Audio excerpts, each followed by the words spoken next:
Yes, okay. Omkredsen af en fodboldbane er 330 meter. Længden er det dobbelte af bredden. Og så skal vi så finde ud af, hvad bredden er. Yes, så vi har tegnet en fodboldbane, og vi ved ligesom, at for at finde omkredsen så skal man plusse alle siderne sammen. Og da vi skal finde bredden, så kalder vi den for x, fordi vi ikke ved, hvor lang bredden er. Og vi ved, at længden, det er 2 gange, det er dobbelt så meget som bredden, så den kalder vi for 2x. Og så kan vi ligesom plus x plus x plus 2x plus 2x, fordi så har vi ligesom plusset alle siderne.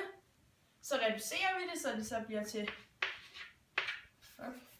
det bliver til 2x plus 2x plus 2x er lige med 330. Det er det ikke, der skal.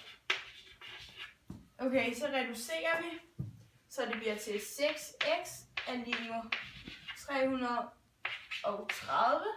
Og så for at finde ud af, hvad 1x er, så siger vi ligesom 330 divideret med 6, og det er 55. Så x er lige med 55. Yes. Her ser vi et ligning, som vi skal udregne og udløse, som vi skal løse. Vi ganger roden med hinanden og plusser eksponenterne sammen, så det giver x i femte.